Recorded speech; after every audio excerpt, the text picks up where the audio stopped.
Today, we will be looking at sentence pattern 5.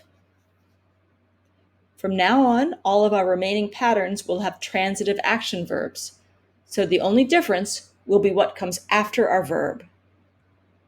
What's the difference between these sentence pairs?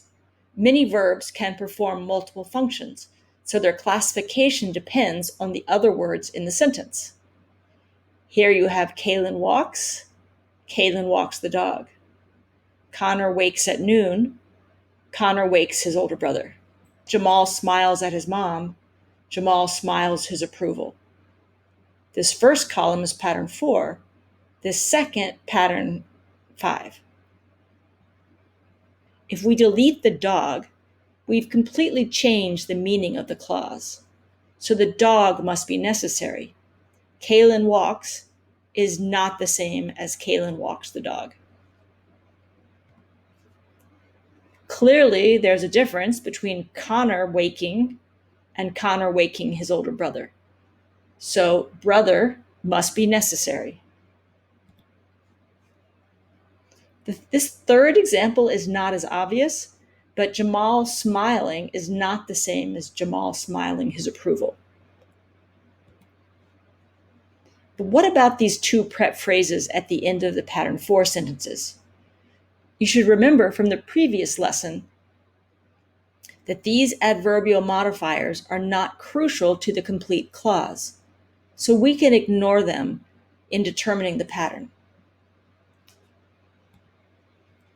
Hopefully you figured out the pattern already. The verb, as I said in the beginning of the video, is a transitive action verb. Kaylin is the subject.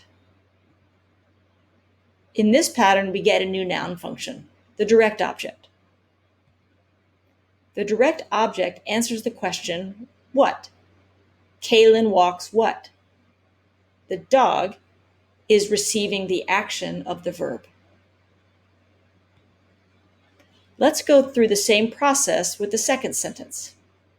Our verb is transitive. Connor is the subject. Connor wakes what? His brother. I'm ignoring both his and older because they are both modifiers. They are not crucial to the pattern. And here's our third sentence, with approval as the direct object. Jamal smiles what? His approval. Pattern 5 is our most common pattern. We have subject plus action verb transitive plus direct object. Time for a concept check.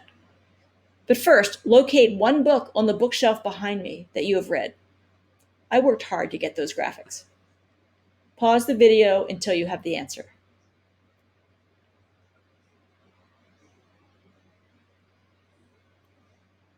And for those of you who went with option number 2, you were correct.